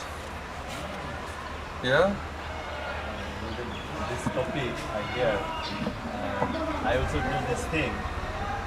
Hare Krishna, Guru. I also doing this thing same way. What to thing? Preach. Preach? Yes. You're another preacher? What are you preaching? What I'm hearing. What you're hearing? Yes. What are you hearing? That's the question. This is my realization. I can speak to another devotees when I'm hearing from pure souls. You just discuss perfect knowledge come from perfect source. Then your knowledge will be perfect. Prabhupada says. I look. So are you hearing perfectly, perfect knowledge from perfect source? Yes. I remember after Govinda Maharaj, he give class. And then we come out of the class and go take prasad together. And then everyone was talking about the class. And I was so surprised because many times they're speaking some other thing that Maharaj was not actually saying in the class. And I was new, and I was just sitting there saying, wow, how they're saying that Maharaj was saying like that. Maharaj was not saying like that. Then sometimes, after some time, I said, actually Maharaj was saying like this. And they said, no, that's not right. I said, I'm pretty sure that's correct. No, it's like this, and they're arguing. So sometimes we would go and see Gurudev. And we say, Gurudev, we're just sitting there eating prasadam, and we're a little bit arguing like what we think we heard. And there's some disagreement about what your main point was. And then many times Gurudev will just say, again, exactly what I was saying. And I was like, see, I told you, you know. I was a little immature back in the day. I was like, yeah, I told you guys, you weren't listening to me. Now I'm trying to be a little more humble. Little bit. But I was amazed because I thought it was very clear. But how they're hearing it in some other kind of way, you know? Then I realized because Maya's still playing there. So if you don't hear on soul platform and Krishna doesn't give you intelligence and faith, and more you're on false ego platform listening to your so-called intelligence, mind and sense perception, she'll just twist everything around. That's why Krishna says you have to get a clear understanding. Without Krishna and without Sadhu Guru Vaishnava mercy, we cannot get a clear understanding. That's why there's all different arguments, disagreement, misconception like this. So if you want to talk about perfect hearing, you have to hear perfectly. Then you can talk about it. What does it actually mean? Right? If you have faith in the Guru that he's pure via medium, explain how that's true. You can't sit there and doubt the Guru. One day you're like, oh yes, he's my Guru, he's pure via medium. Then the next day it's like, I don't know. Now I'm confused. Now I'm questioning. So if you're accepting one day, rejecting the next day, accepting, rejecting, that means mental platform.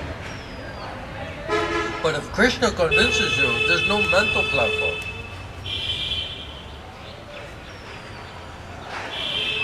Because Krishna convinced your soul. So when Krishna convinces your soul, then you can be preacher. I remember one devotee, godbrother of mine, he loved to preach. He was big, think he was big preacher. And then my Gurudev said to him, he said, Leela Avatar, he's construction man. Leela Avatar Das, your adhikar, your qualification is to bang the nails into the wood. Don't preach. Don't preach. You're not a preacher.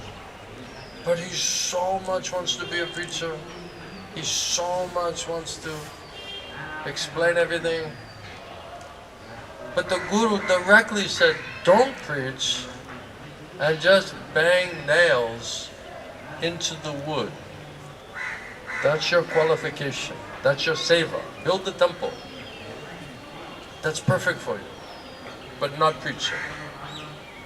But to this day, I guarantee you, he has somebody cornered somewhere preaching to them.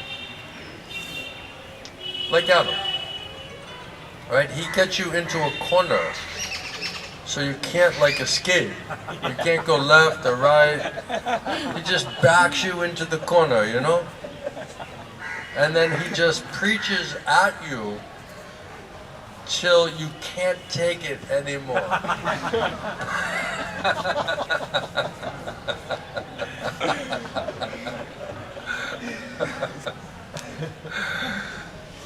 So then he either breaks you or you want to punch him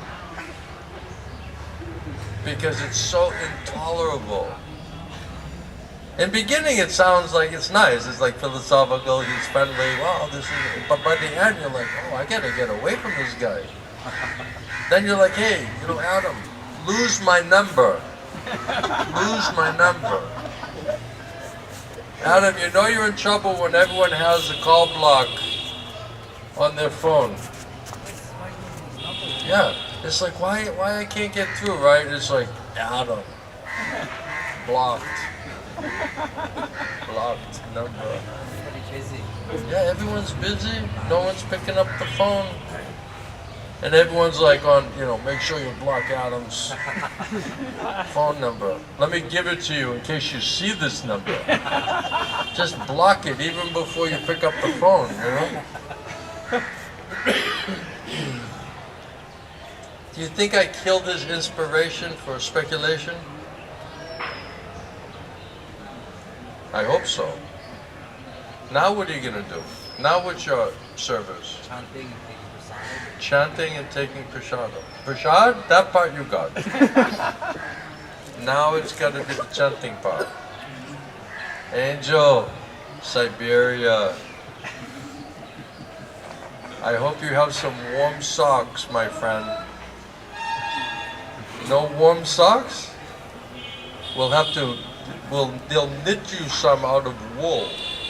You need wool socks. I have an extra pair, I'll give you.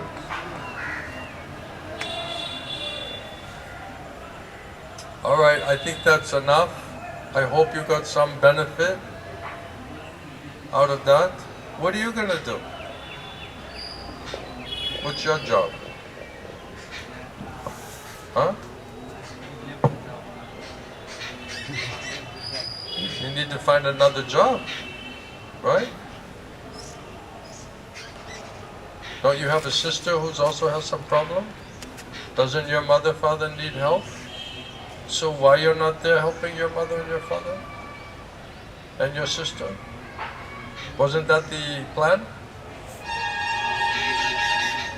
You cannot escape that responsibility. You just came for a few days to hear me, right? And then you plan to go back and take responsibility? Good. That'll be good for you. That will make you be a man. That'll make you more matured, more stable. Be devoted, but handle your responsibility. Grow up. Become stable, responsible person. Okay? You cannot hide in the ashram. That's not helping you. That will not help you. Alright? Is that clear? 100%? Alright. Thank you very much, everyone. Appreciate it. Srila Prabhupada ki, Srila Guru Govinda Swami, Srila Gurudev ki, Samaveda Bhakti Vrinda ki, Yantaraj Srimad Bhagavatam ki, Gaura Premanam ki, Gurudev ki, Prabhupada Gurudev ki.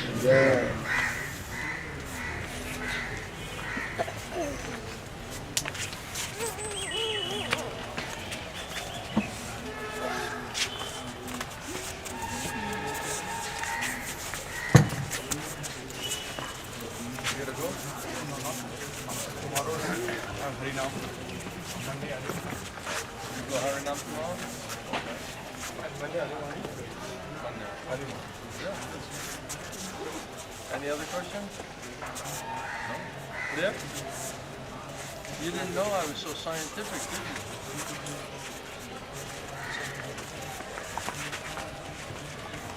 I went to join the Navy and they put me in nuclear power program. Believe it or not. Somehow Krishna brought me up in that. I had some little scientific training. Now everyone's aware of Adam. Nice guy. Good to take prasad with. Philosophy.